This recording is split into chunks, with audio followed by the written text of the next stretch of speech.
Chapter 10. Our First Morning. I woke up at 6 o'clock the next morning, and I found that George was awake too.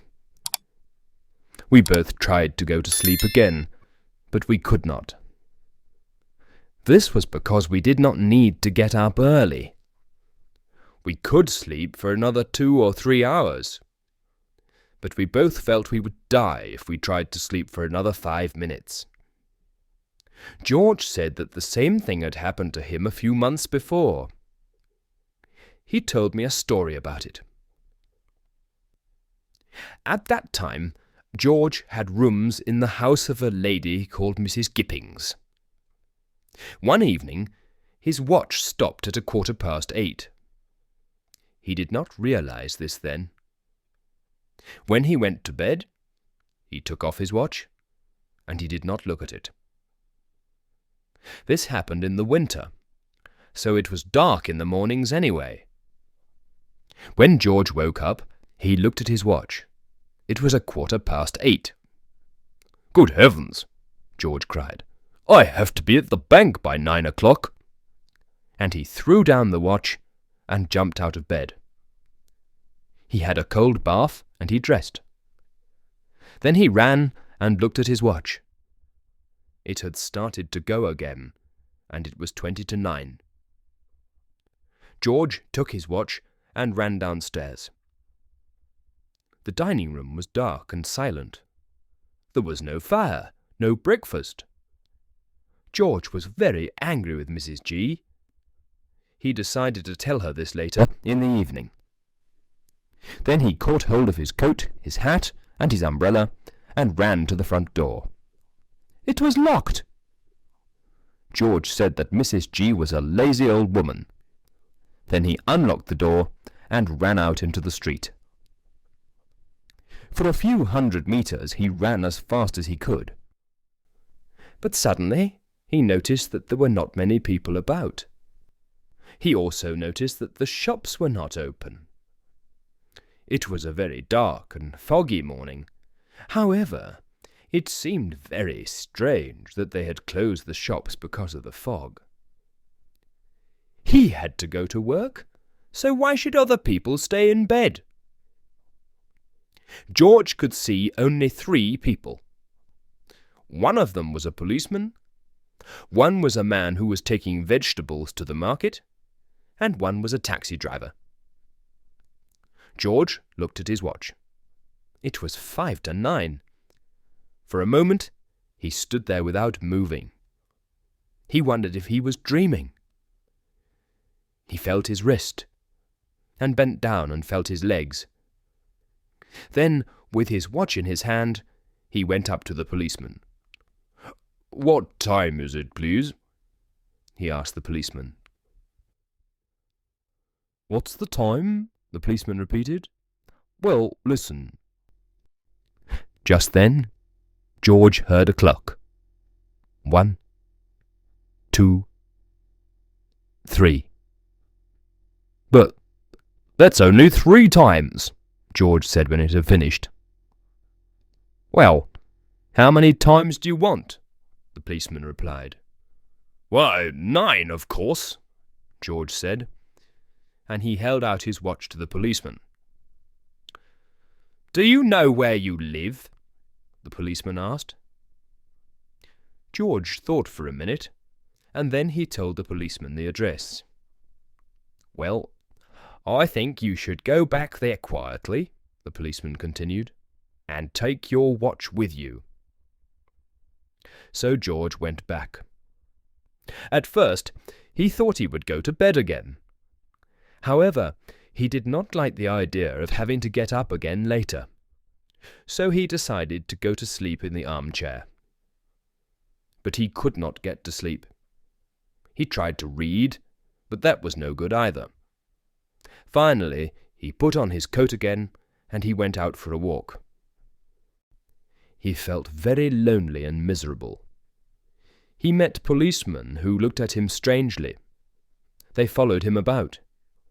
He began to feel that he really had done something wrong. He started to hide in dark corners whenever he saw a policeman. Of course, then the policeman wanted to know what he was doing. George said, "Nothing. I'm just going for a walk." But they did not believe him. In the end, 2 policemen went back to the house with him. They wanted to know if he really did live there. They watched him go in with his key. Then they stood on the opposite side of the road and they watched the house. When he got in, he thought, "I'll light the fire, and then I'll make some breakfast." But he made a lot of noise, and he was afraid that Mrs. Gippings would wake up. She would hear the noise and think that he was a burglar. Then she would open the window and shout, "Help! Police!" The 2 policemen would come and arrest George and take him away. So he stopped trying to prepare breakfast, and he put on his coat. Then he sat in the armchair, and he waited for Mrs. Gippings. She came down at 7:30. George said that since then he had never got up too early again. When George had finished his story, we decided to wake up Harris. It was hard work. In the end, we had to use quite a sharp piece of metal. Harris sat up suddenly then. Montmorency had been asleep on Harris's chest, and he went flying across the boat. After that, we pulled up the cover, and we put our heads over the side of the boat. We looked down at the water. The night before, we had decided to get up early. We would throw off the cover, and we would jump into the water with shouts of happiness. Then we would enjoy a long swim. But now that morning had come, it did not seem to be a very good idea. The water looked wet and cold. The wind felt cold too. "Well, who's going to go in for a swim first?" Harris said finally. Nobody hurried to be the first one. George put his head back inside the boat. Montmorency barked with horror at the idea. Harris said it would be difficult to climb back into the boat again from the water. Then he went back into the boat to look for his trousers. I did not want to give up the idea absolutely. I decided to go down to the edge of the river and then splash some water over myself. So I went out onto the riverbank, and I began to move carefully along the branch of a tree which was over the water. It was very cold, and I thought I would not splash water over myself after all. I would go back into the boat and dress. I turned, and just then the stupid branch broke. The next minute, I was in the middle of the river, with 1/2 litre of the Thames inside me. "Good heavens! Old Jay's gone in," Harris said. "Is it all right?" George called out. "Lovely," I replied. "Why don't you come in?" But they did not want to. When I got back to the boat, I was very cold. I wanted to put on my shirt as quickly as possible. By accident, I dropped it into the water. This made me very angry, but George started to laugh. "I can't see anything to laugh at," I told George. He just went on laughing. In fact, I never saw a man laugh so much. In the end, I became really angry with him. I told him what I thought about him. He laughed more loudly. And then, just as I was getting the shirt back out of the water, I noticed that it was not my shirt. So I began to laugh too. I looked at George, who was laughing so much. Then I looked at the wet shirt, and I laughed more and more. Because I was laughing so much, I dropped the shirt in the water again. "Aren't you going to get it out?"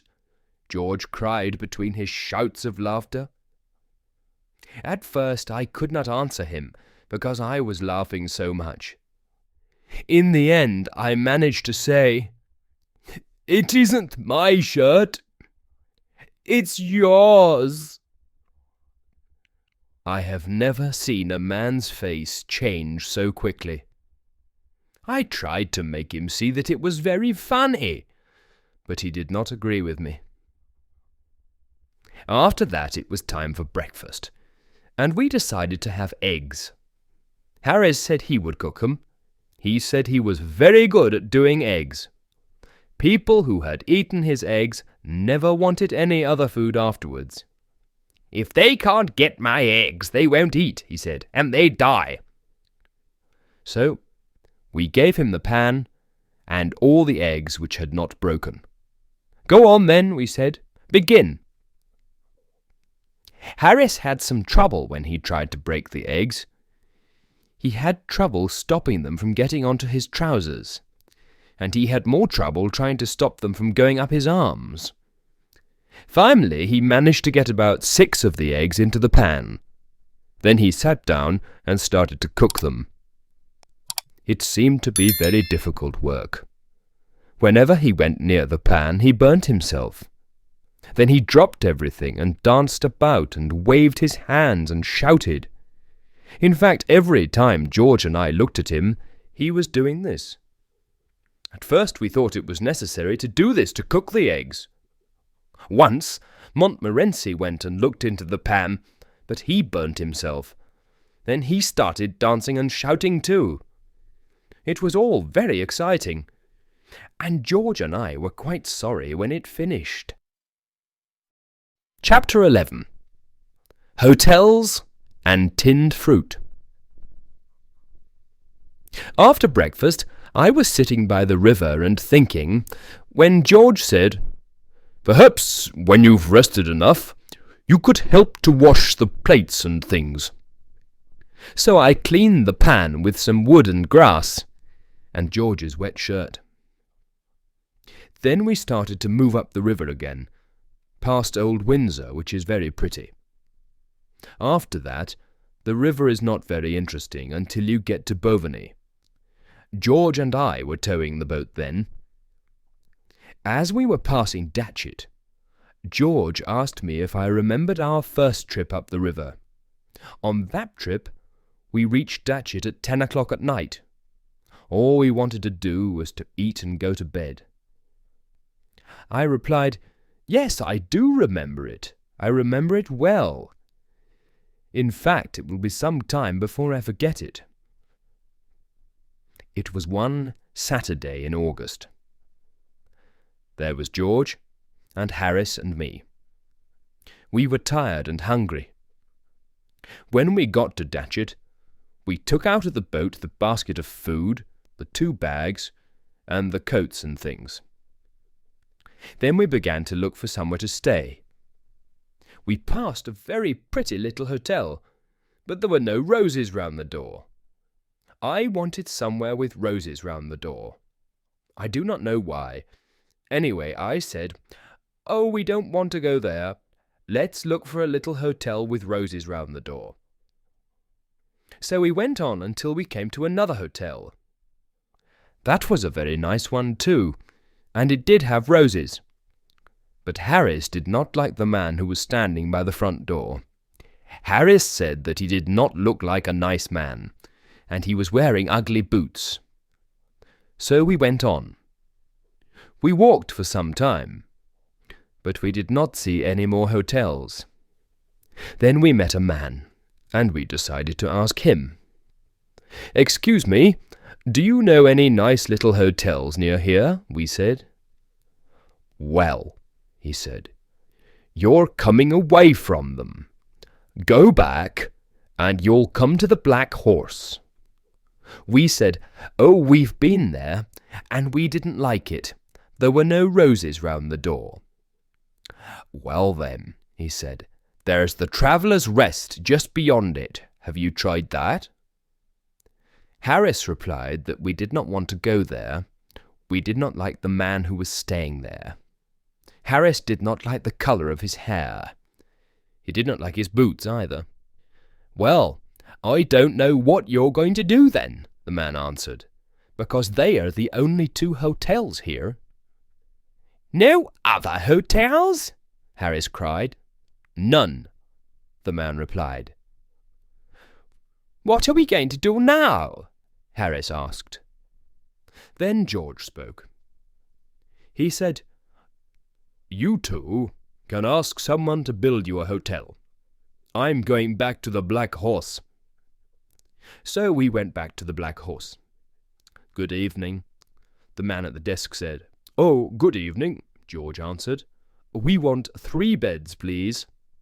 "I'm sorry, sir," the man replied, "but we haven't got 3 beds." "Oh, well, it doesn't matter. 2 beds, then. 2 of us can sleep in 1 bed, can't we?" George continued. He looked at Harris and me. Harris said, "Oh, yes." He thought that George and I could sleep in 1 bed very easily. "I'm very sorry, sir," the man repeated. "We haven't got any beds. We've already got 3 men in 1 bed." We picked up our things, and we went over to the Traveller's Rest. It was a pretty little place. I said I thought it was better than the other hotel. Harris said it would be all right. We would not look at the man with red hair and ugly boots. The people at the Traveller's Rest did not wait to hear what we wanted. The lady at the desk said she had already sent away 14 people. There was no room of any kind. We asked her if she knew somewhere we could spend the night. She said there was a little house along the road. We did not wait. We picked up the basket, the bags and the coats, and we ran along the road. The people there laughed at us. There were only 3 beds in the house, and there were 7 men there already. Someone said, "Why don't you try the little shop next to the Black Horse?" So we went back along the road, but there were no beds at the little shop. However, there was an old lady in the shop. She said she had a friend who had some rooms. She added that she would take us there. The old woman walked very slowly, and it took us 20 minutes to get to her friend's house. During the walk, she told us about all the pains she had in her back. When we got there were already some people in her friend's rooms. From there we went to number 27. Number 27 was full. They sent us to number 32, and number 32 was full. Then we went back along the road. Suddenly, Harris sat down on the basket. He said he was not going to move. He added that it seemed to be nice and quiet there, and he said that he would like to die there. Just then, a little boy came past. "Do you know any old people that we can frighten so that they will give us their beds?" we asked him. "No, I don't," the boy answered. But he added that his mother would give us a room. And that was where we spent the night, in 2 very short beds. After that, we were never quite so difficult about hotels. On our present trip, though, nothing exciting happened. We continued slowly on our way, and we stopped for lunch near Monkey Island. We decided to have cold meat for lunch. Then after that, George brought out a tin of fruit. We love tinned fruit, all 3 of us. We looked at the picture on the tin. We thought about the fruit. We imagined the taste of it. We smiled at each other, and Harris got out a spoon. Then we looked for the tin opener. We took everything out of the big basket. We took everything out of the bags. There was no tin opener. We pulled up the boards at the bottom of the boat. We put everything out on the grass by the river, and we shook everything. There was no tin opener. Then Harris tried to open the tin with a little knife, and he cut himself badly. George tried with some scissors. The scissors flew up and nearly hit him in the eye. I tried to make a hole in the tin with the sharp end of a piece of metal, but I missed. As a result, I fell in the water, and the tin flew away and broke a cup. Then we all got angry. We took that tin, and we put it on the grass by the river. Harris went into a field and got a big sharp stone. I got a long, thick piece of wood. George held the tin, and Harris put the sharp end of his stone against the top of it. I took the piece of wood and held it high in the air. Then I brought it down as hard as I could. It was George's hat that saved his life that day. He keeps that hat now. On a winter evening when men are telling stories about the dangers they have known, George brings out his hat. He shows it to his friends. Then he tells the story again, and he adds more details to it each time. Harris was not hurt too badly. After that, I took the tin away. I beat it until I was exhausted and miserable. Then Harris took it. We beat it until it was long and thin. We beat it until it was square. We hit it with the wood until it was every shape there is, but we could not make a hole in it. Then George tried, and he knocked it into a shape which was strange and terrible and ugly. It frightened him, and he threw away the piece of wood. Then the three of us sat round that tin on the grass, and we looked at it. There was one big line across the top of the tin that looked like a mouth. It seemed to be laughing at us, and this made us very angry. So Harris ran at it and picked it up. He threw it as hard as he could into the middle of the river.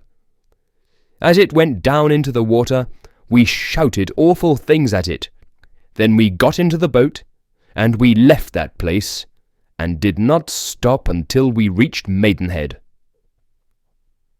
We went through Maidenhead quickly, but after that we travelled along more slowly. We stopped for tea just before we got to Cookham. By the time we got through the loch it was evening. It was a bit windy, and someone had made a mistake because the wind was behind us. That does not usually happen. But that afternoon the wind actually helped us on our way, and the boat moved quite fast. There were no other people on the river, except for 3 old men. They were sitting in a boat and they were fishing. As we got nearer, we could see that they were old. They were also quite serious, because they were watching their fishing lines very carefully. The sun was going down, and it threw a red light across the water. It was very beautiful, and we felt that we were sailing into some strange land.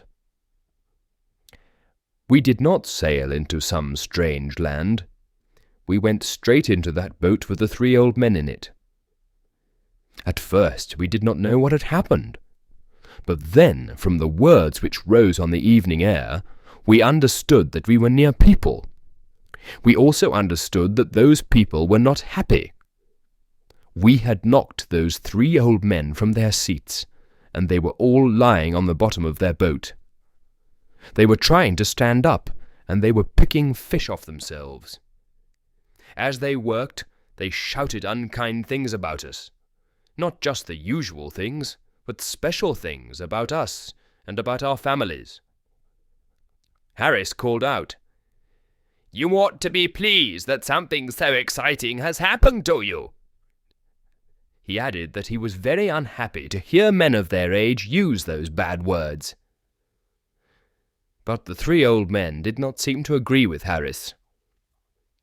At Marlow, we left the boat near the bridge, and we went to spend the night in a hotel. Chapter 12. Montmorency and the Cat.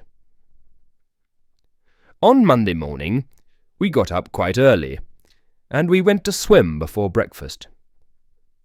On the way back, Montmorency behaved very stupidly. The only thing that Montmorency and I disagree about is cats. I like cats. Montmorency does not. When I meet a cat, I say hello to it. Then I bend down and I stroke it gently behind the ears and along the side of its head. The cat likes this. It puts its tail up and it pushes itself against my legs. And there is love and peace. When Montmorency meets a cat, everybody knows about it, and a lot of bad words are used.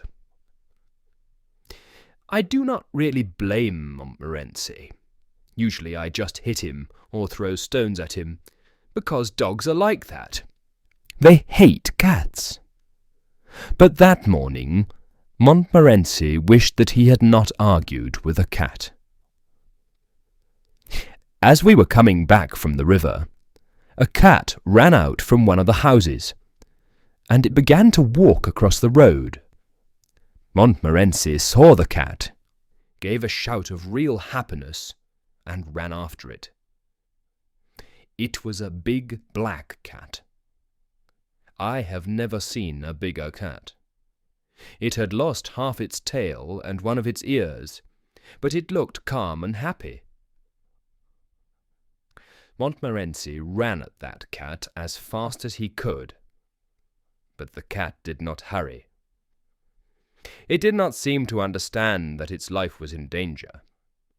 It walked on quietly until the enemy was near it. Then it turned and sat down in the middle of the road. It looked at Montmorency in a quiet way, and it seemed to say, "Yes, you want me?" Montmorency is quite a brave dog, but there was something in the way the cat looked at him. It frightened him. He stopped suddenly, and he looked at the cat. They did not speak, of course, but it was easy to imagine their conversation.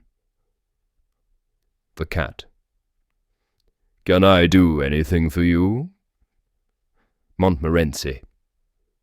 No, thanks." The cat.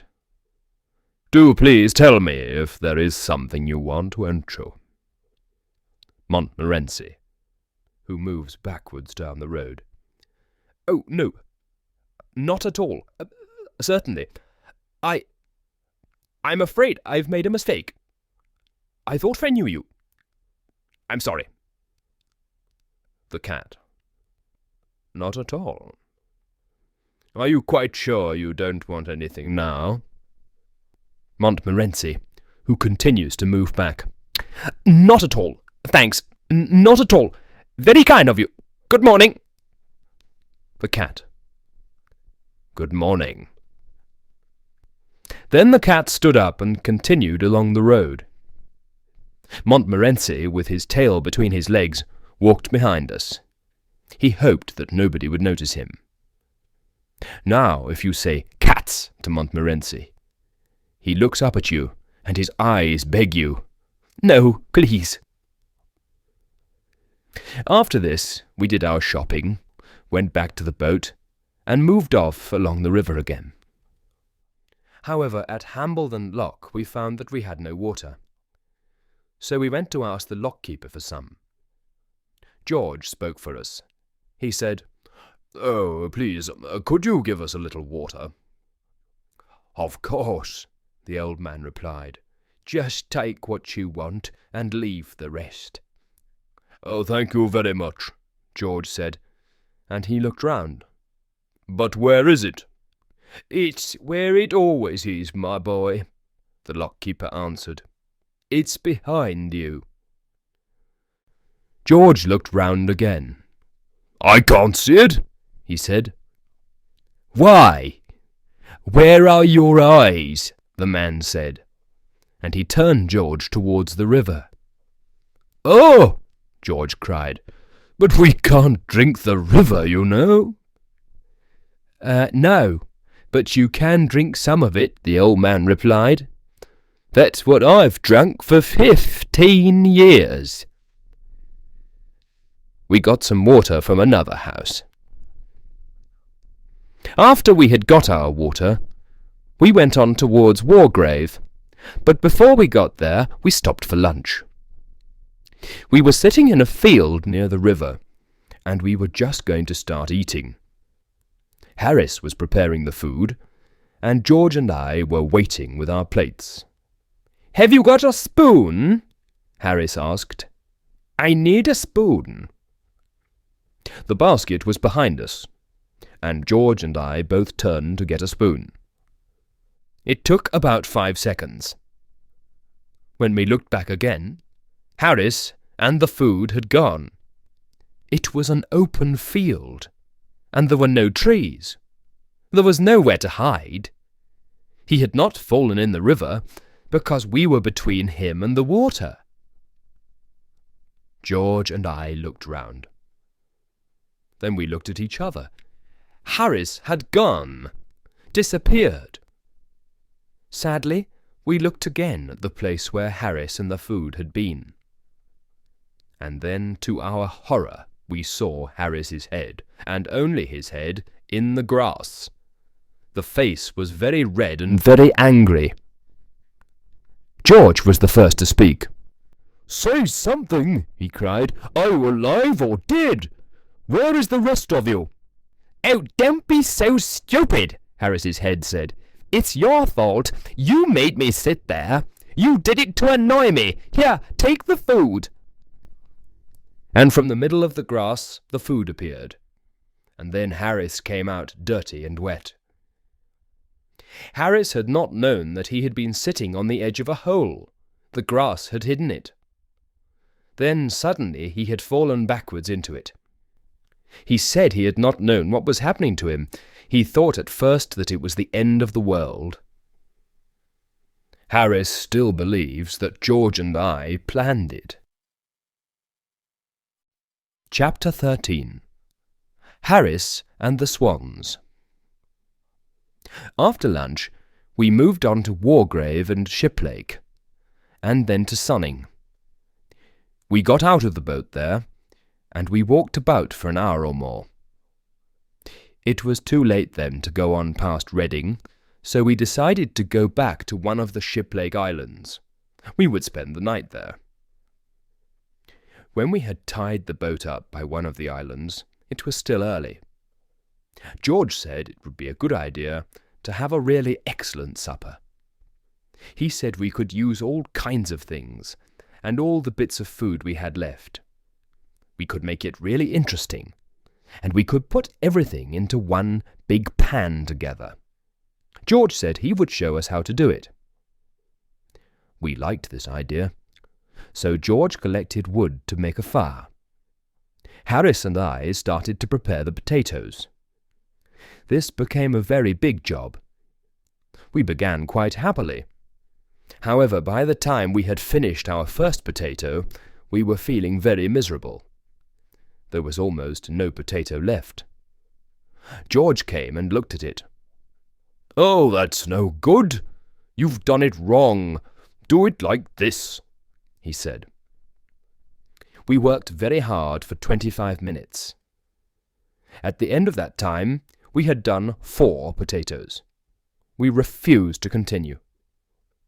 George said it was stupid to have only 4 potatoes, so we washed about 6 more. Then we put them in the pan without doing anything else to them.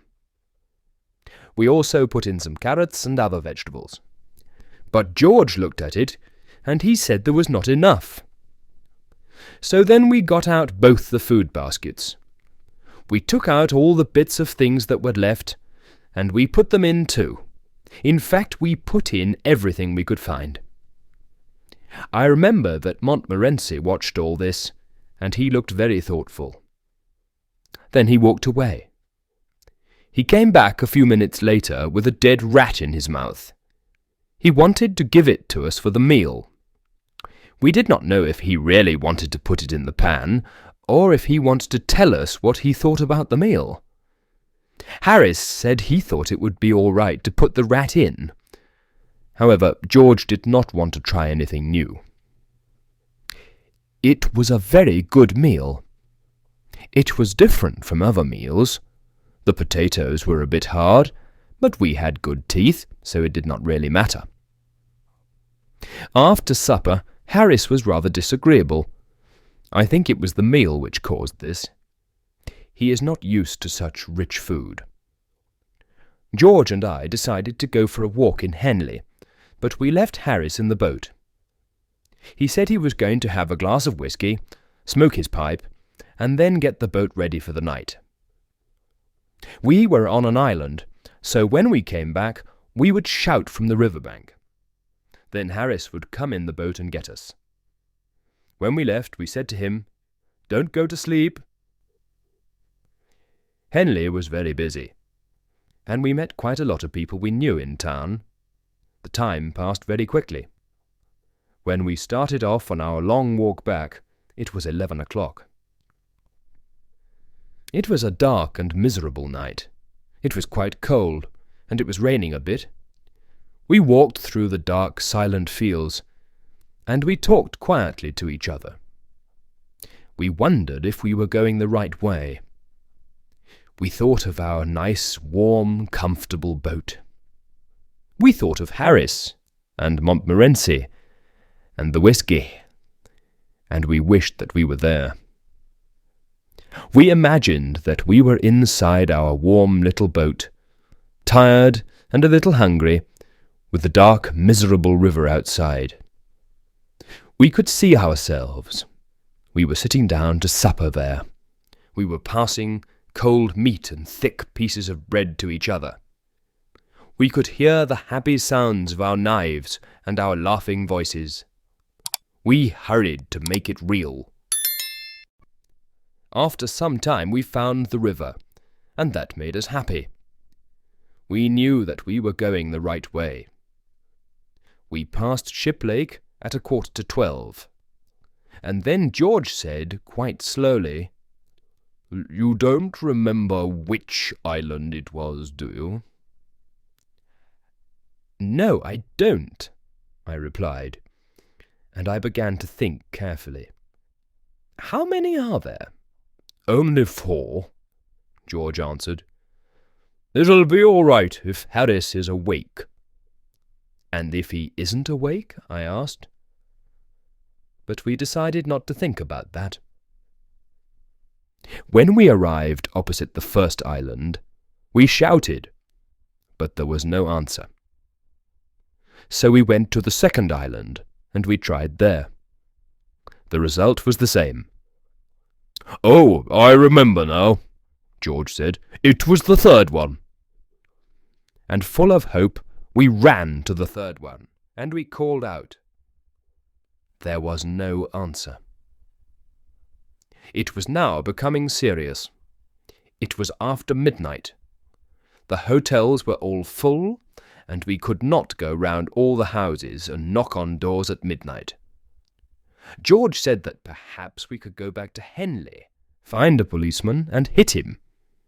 He would arrest us and take us to a police station, and then we would have somewhere to sleep. But then we thought, perhaps he won't arrest us. Perhaps he'll just hit us too. We could not fight policemen all night. We tried the fourth island, but there was still no reply. It was raining hard now, and it was not going to stop. We were very cold and wet and miserable. We began to wonder if there were only 4 islands, or if we were on the wrong bit of the river. Everything looked strange and different in the darkness. Just when we had lost all hope, I suddenly saw a strange light. It was over by the trees, on the opposite side of the river. I shouted as loudly as I could. We waited in silence for a moment, and then, oh, how happy we were, we heard Montmorency bark. We continued to shout for about 5 minutes, and then we saw the lights of the boat. It was coming towards us slowly. We heard Harris's sleepy voice. He was asking where we were. Harris seemed very strange. It was more than tiredness. He brought the boat to our side of the river. He stopped at a place where we could not get into the boat, and then immediately he fell asleep. We had to scream and yell to wake him up again. At last we did wake him up, and we got into the boat. Harris looked very sad. In fact, he looked like a man who had had a lot of trouble. We asked him if anything had happened, and he said, "Swans!" We had left the boat near a swan's nest, and soon after George and I had left, Mrs. Swan came back. She started to shout at Harris. However, Harris managed to chase her away, and she went to fetch her husband.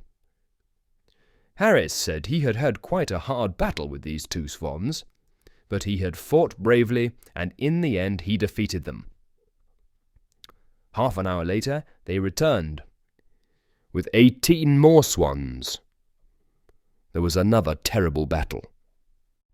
Harris said the swans had tried to pull him and Montmorency from the boat and drown them. But once again, Harris fought bravely for 4 hours, and he had killed them all. Then they had all swum away to die. "How many swans did you say there were?" George asked. 32, Harris replied sleepily. "You said 18 before," George said. "No, I didn't," Harris answered. "I said 12. Do you think I can't count?" We never discovered what had really happened. We asked Harris about it the next morning, but he said, "What swans?" And he seemed to think that George and I had been dreaming. Oh, how wonderful it was to be in the boat again. We ate a very good supper, and then we thought we would have some whiskey. But we could not find it. We asked Harris what he had done with it, but he did not seem to understand. The expression on Montmorency's face told us that he knew something, but he said nothing. I slept well that night, although Harris did wake me up 10 times or more. He was looking for his clothes. He seemed to be worrying about his clothes all night. Twice he made George and me get up because he wanted to see if we were lying on his trousers. George got quite angry the second time. "Whatever do you want your trousers for? It's the middle of the night," he cried. "Why don't you lie down and go to sleep?" The next time I woke up, Harris said he could not find his shoes. And I can remember that once he pushed me over onto my side. "Wherever can that umbrella be?" he was saying. Chapter 14. Work, Washing and Fishing.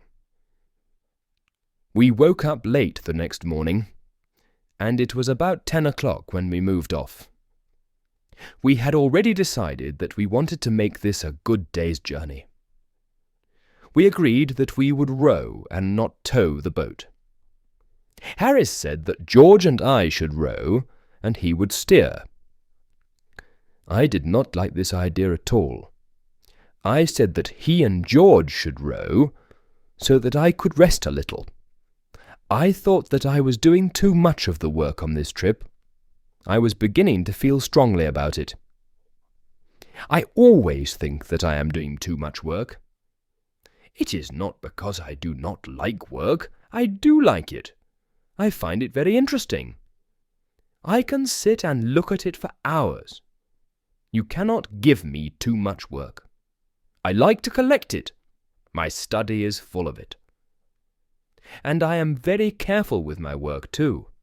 Why, some of the work in my study has been there for years, and it has not got dirty or anything. That is because I take care of it. However, although I love work, I do not want to take other people's work from them. But I get it without asking for it, and this worries me.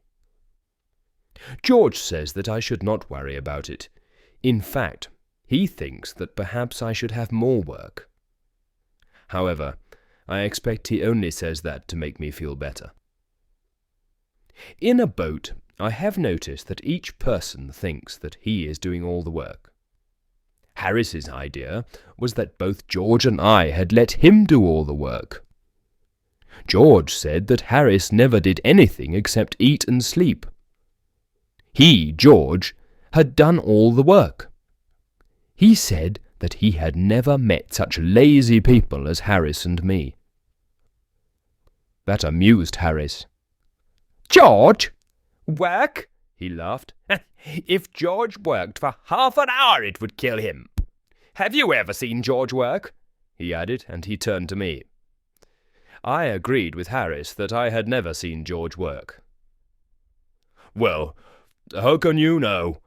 George answered Harris. "You're always asleep." "Have you ever seen Harris awake except at meal times?" George asked me. I had to tell the truth and agree with George. Harris had done very little work in the boat. "Oh, come on! I've done more than old Jay anyway," Harris replied. "Well, it would be difficult to do less," George added. "Oh, him! He thinks he's a passenger and doesn't need to work," Harris said. And that was how grateful they were to me, after I had brought them and their old boat all the way up from Kingston, after I had organized everything for them, and after I had taken care of them. Finally, we decided that Harris and George would row until we got past Reading, and then I would tow the boat from there. We reached Reading at about 11 o'clock. We did not stay long, though, because the river is dirty there. However, after that it becomes very beautiful.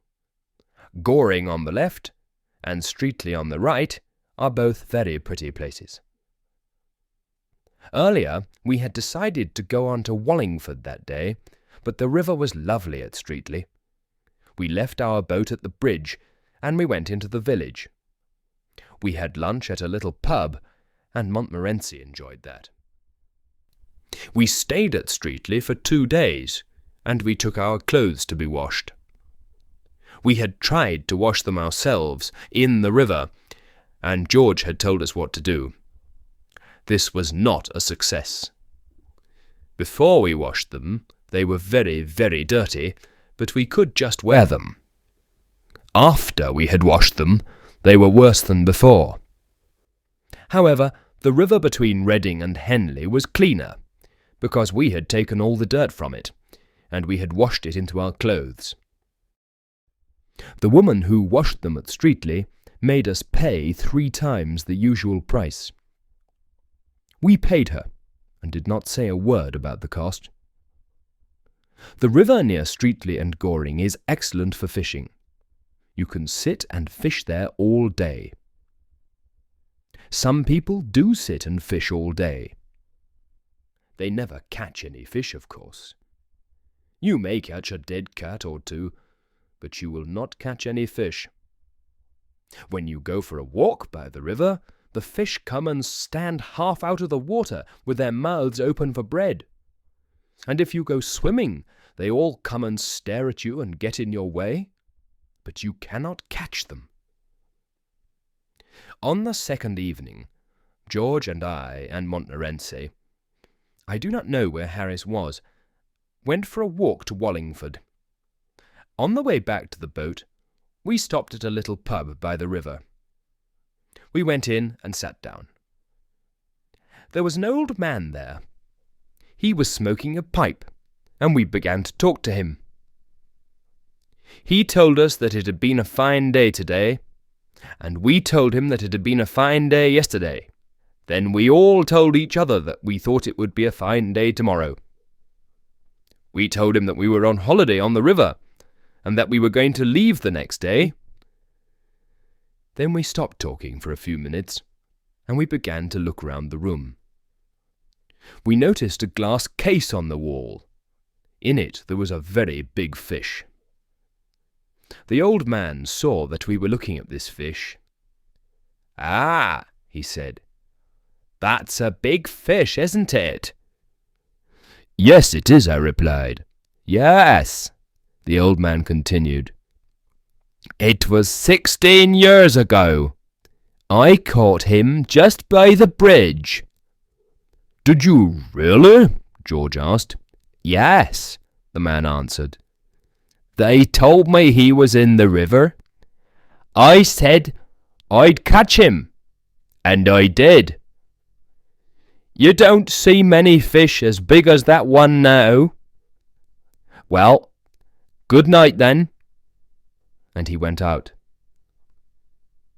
After that, we could not take our eyes off the fish. It really was a fine fish. We were still looking at it when another man came in. He had a glass of beer in his hand, and he also looked at the fish. "That's a fine big fish, isn't it?" George said to him. "Ah, yes," the man replied.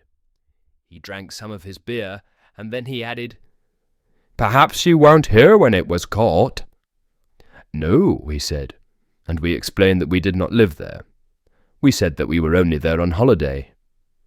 "Ah, well," the man went on, "it was nearly 5 years ago that I caught that fish." "Oh, did you catch it then?" I asked. "Yes," he replied. "I caught him by the lock. Well, good night to you." 5 minutes later, a third man came in and described how he had caught the fish early one morning. He left, and another man came in and sat down by the window. Nobody spoke for some time. Then George turned to the man and said, "Excuse me, I hope you don't mind, but my friend and I, who are only on holiday here, would like to ask you a question. Could you tell us how you caught that fish?" "Who told you that I caught that fish?" he asked. We said that nobody had told us. We just felt that he was the man who had caught it. "Well, that's very strange," he answered with a little laugh. "You're right. I did catch it." And he went on to tell us how he had done it, and that it had taken him half an hour to land it. When he left, the landlord came in to talk to us. We told him the different stories we had heard about his fish. He was very amused, and we all laughed about it. And then he told us the real story of the fish. He said that he had caught it himself years ago when he was a boy. It was a lovely sunny afternoon, and instead of going to school, he went fishing. That was when he caught the fish. Everyone thought he was very clever. Even his teacher thought he had done well and did not punish him. He had to go out of the room just then, and we turned to look at the fish again. George became very excited about it, and he climbed up onto a chair to see it better. And then George fell, and he caught hold of the glass case to save himself. It came down with George and the chair on top of it. "Is the fish all right?" I cried. "I hope so," George said. He stood up carefully and looked round. But the fish was lying on the floor, in 1,000 pieces. It was not a real fish. Chapter 15. On to Oxford. We left Streatley early the next morning. We were going to Culham, and we wanted to spend the night there. Between Streatley and Wallingford, the river is not very interesting. Then from Cleeve, there is quite a long piece of the river which has no locks. Most people are pleased about this, because it makes everything much easier. But I quite like locks myself. I remember that George and I nearly had an accident in a lock once. It was a lovely day, and there were a lot of boats in the lock. Someone was taking a photograph of us all. and the photographer was hoping to sell the picture to the people in the lock. I did not see the photographer at first, but suddenly George started to brush his trousers, and he fixed his hair and put on his hat. Then he sat down with a kind but sad expression on his face, and he tried to hide his feet. My first idea was that he had seen a girl that he knew, and I looked round to see who it was. Everybody in the lock had stopped moving, and they all had fixed expressions on their faces. All the girls were smiling prettily, and all the men were trying to look brave and handsome. Then I saw the photographer, and at once I understood. I wondered if I would be in time. Our boat was the first one in the lock, so I must look nice for the man's photograph. So I turned round quickly and stood in the front of the boat. I arranged my hair carefully, and I tried to make myself look strong and interesting. We stood and waited for the important moment when the man would actually take the photograph. Just then, someone behind me called out, "Hi! Look at your nose!" I could not turn round to see whose nose it was, but I had a quick look at George's nose. It seemed to be all right. I tried to look at my own nose, and that seemed to be all right too. "Look at your nose, you stupid fool!" the voice cried again, more loudly this time. And then another voice called, "Push your nose out! You too, with the dog!" We could not turn round because the man was just going to take the photograph. Was it us they were calling to? What was the matter with our noses? Why did they want us to push them out? But now everybody in the lock started shouting, and a very loud, deep voice from the back called, "Look at your boat! You, in the red and black caps! If you don't do something quickly, there'll be 2 dead bodies in that photograph." We looked then, and we saw that the nose of our boat was caught in the wooden gate at the front of the lock. The water was rising, and our boat was beginning to turn over. Quickly, we pushed hard against the side of the lock to move the boat. The boat did move, and George and I fell over on our backs. We did not come out well in that photograph, because the man took it just as we fell over. We had expressions of "Where am I?" and "What's happened?" on our faces, and we were waving our feet about wildly. In fact, our feet nearly filled the photograph. You could not see much else. Nobody bought the photographs. They said they did not want photographs of our feet. The photographer was not very pleased. We passed Wallingford and Dorchester, and we spent the night at Clifton Hampden, which is a very pretty little village. The next morning, we were up early, because we wanted to be in Oxford by the afternoon. By 8:30, we had finished breakfast, and we were through Clifton Lock. At 12:30, we went through Iffley Lock. From there to Oxford is the most difficult part of the river.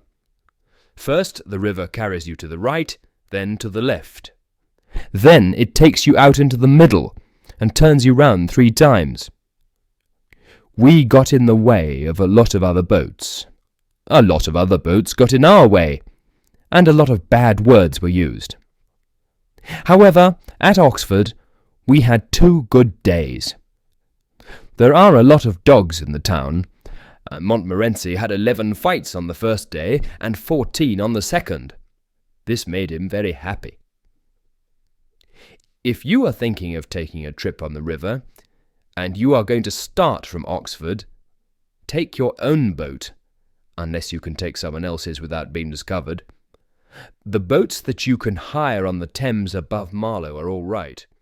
They do not let too much water in, and they have seats and things. but they are not really boats which you want people to see. The person who hires one of these boats is the kind of person who likes to stay under the trees. He likes to travel early in the morning or late at night, when there are not many people about to look at him. When he sees someone he knows, he gets out of the boat and hides behind a tree. I remember that some friends and I hired one of these boats one summer. We had written to ask for a boat, and when we arrived at the boathouse we gave our names. The man said, "Oh yes," and then he called out to another man, "Jim, fetch the Queen of the Thames." 5 minutes later, Jim came back with a very old piece of wood. He had clearly just dug it up from a hole in the ground. When he dug it up, he had damaged it very badly. We asked Jim what it was. "It's the Queen of the Thames," he answered. We laughed at this, and then one of us said, "All right, now go and fetch the real boat." They said that this was the real boat. Chapter 16. The Journey Home. We left Oxford on the third day to go back home. The weather changed, and when we left Oxford it was raining. It continued to rain, not heavily, but all the time. When the sun is shining, the river turns everything into a golden dream. But when it rains, the river is brown and miserable. It rained all day, and at first we pretended we were enjoying it. We said that it was a nice change. We added that it was good to see the river in all kinds of weather. Harris and I sang a song about how good it was to be free and to be able to enjoy the sun and the rain. George thought it was much more serious, and he put up the umbrella. Before lunch, he put the cover on the boat, and it stayed there all afternoon. We just left a little hole so that we could see out. We stopped for the night just before day's lock, and I cannot say that we spent a happy evening. The rain came down without stopping. Everything in the boat was wet. Supper was not a success. We were all tired of cold meat, and we talked about our favourite foods. When we passed the cold meat to Montmorency, he refused our offer. He went and sat at the other end of the boat alone. We played cards after supper. We played for about an hour and a half, and George won 10 pence. Harris and I lost 5 pence each. We decided to stop then, because the game was getting too exciting. After that, we had some whiskey, and we sat and talked. George told us about a man he had known. This man had slept on the river, in a wet boat like ours, and it had made him very ill. 10 days later, the poor man died in great pain. George said he was quite a young man, so it was very sad. Then Harris remembered one of his friends who had camped out on a wet night. When he woke up the next morning, he was in great pain, and he was never able to walk again. So then, of course, we began to talk about other illnesses. Harris said it would be very serious if one of us became ill, because we were a long way from a doctor.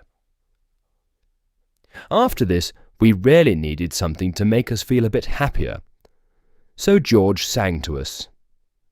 That really made us cry. After that, we could think of nothing else to do, so we went to bed. Well, we undressed, and we lay down in the boat. We tried to go to sleep, but it was 4 hours before we did so. At 5 o'clock, we all woke up again, so we got up and had breakfast. The second day was the same as the first. It rained all day. We sat in our raincoats under the cover, and we travelled slowly along the river. I did try to sing again, but it was not a success. However, we all agreed that we should continue our trip. We had come to enjoy ourselves for a fortnight on the river, and we were going to finish the trip. If it killed us, well, that would be a sad thing for our friends and families, but we would not give in to the weather. "It's only 2 more days," Harris said, "and we are young and strong. Perhaps we'll be all right." At about 4 o'clock we began to discuss our plans for that evening. We were a little past Goring then, and we decided to go on to Pangbourne and spend the night there. "Another happy evening," George said. We sat and thought about it. We would be in Pangbourne by 5 o'clock. We would finish our dinner by 6:30.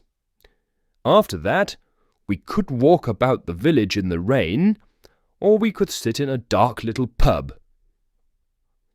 "It would be more interesting to go to the Alhambra Theatre in London," Harris said, and he looked out at the sky. "With supper afterwards at that little French restaurant," I added. "Yes, I'm almost sorry we've decided to stay on the boat," Harris said. Then we were silent for a time. "I know we've decided to stay and die on this boat," George said, "but there is a train which leaves Pangbourne soon after 5 o'clock. We could be in London in time to get something to eat, and afterwards we could go on to the theatre." Nobody said a word. We looked at each other, and we all felt badly about it. We did not speak, but we got out the bag. We looked up the river and down the river. There was nobody there. 20 minutes later, 3 figures and an ashamed dog quietly left the nearest boathouse and went towards the station. We had told the boatman a lie. We had asked him to take care of the boat for us until 9 o'clock the next morning. We said we would come back for it then. However, only if, something happened to stop us from coming back, then we would write to him. We reached Paddington Station at 7 o'clock, and we drove straight to the restaurant. We had a light meal and left Montmorency there. Then we went to the theatre. For some reason, everybody stared at us, and this made us very happy. Perhaps it was because of our interesting clothes, or because we looked so healthy. Afterwards, we went back to the restaurant, where supper was waiting for us. We really did enjoy that supper. For 10 days we had lived on cold meat and bread and not much else. We ate and drank without speaking, and then we sat back and rested. We felt good and thoughtful and kind. Then Harris, who was sitting next to the window, pulled back the curtain and looked out into the street. It was still raining, and it was dark and very wet. 1 or 2 people hurried past. The rain was running from their umbrellas, and the women were holding up their long skirts. Harris picked up his glass. "Well," he said, "we've had a good trip, and I'm very grateful to old Father Thames. But I think we were right to give up and come back. Here's to 3 men well out of a boat." And Montmorency stood on his back legs in front of the window, looked out into the night, and gave a short bark to show that he agreed.